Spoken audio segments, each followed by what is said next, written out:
Hi, I'm Michelle Tompkins, your wellness manager, and I am welcoming for the first time here at Shell Point Dr. DeGrandis. She's here to tell you about a Wellness Connection program she's going to be presenting on Wednesday, and it's at 1:15 in the Social Center. Welcome, Dr. DeGrandis. Thank you. And the program is called Love Your Limbs. What's that all about? Well, 8 to 10 million people in America, especially our elderly population, have limb problems where they don't have enough blood flow, or the blood flow going back to their heart from their limbs isn't very good. So I want to discuss the main causes and the treatments for these disorders with our community here. And it sounds very interesting, something our residents would want to take advantage of learning about.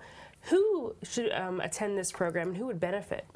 I think anyone who has any history of limb problems, family history of limb problems, people who have problems walking any distance with cramping, open wounds that won't heal, or just achiness or discomfort, or people who have questions about their legs. I've been reading up and I saw that many people who have peripheral arterial disease often go undiagnosed. It's true. A lot of people think it's just something they can walk off, or women especially who are told, well, it's secondary to age or childbirth or just degenerative disease, and people live with it, but they don't have to. What would be a symptom? Most people complain of cramping, severe cramping when they walk. They have to stop, and people just work around it. But when it gets very severe, people can't really do the things they want to do. They can't play golf. They can't go down to the rec center and, or play any sort of games like tennis, bowling, anything like that.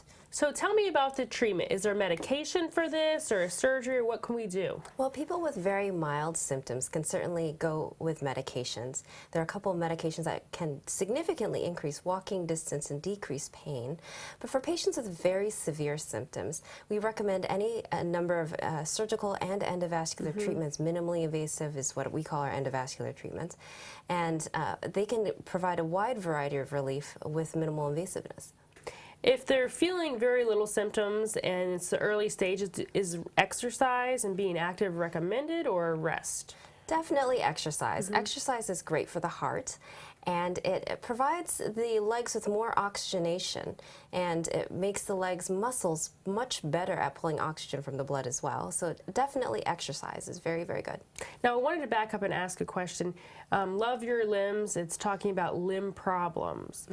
For those out there, what do you mean limb problems? Is it arms, legs, or just the lower body? Arms and legs. Okay. I see predominantly people with leg problems, but I do see people with arm problems, and it's the same, what we call effort-induced ischemia, where people, the more they use their limbs that are diseased, the more cramping, the more pain, the more discomfort they have. People often complain if they have arm problems that they can't do simple things like comb their hair or shave because their arms just hurt so badly. Now, we talked about the symptoms, we've talked about treatment. How does one have a limb problem? Like, what are the causes of it?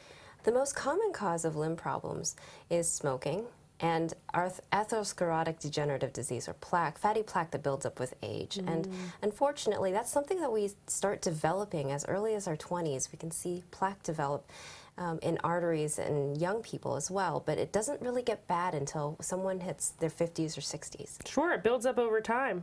Definitely. So this is something that we could possibly prevent. Yes, if we treat it early enough, but it's also something that we can manage if people do already have it, and we can significantly improve people's quality of life if they're treated appropriately. Okay, well, this has been very interesting. Thank you so much. Thank you.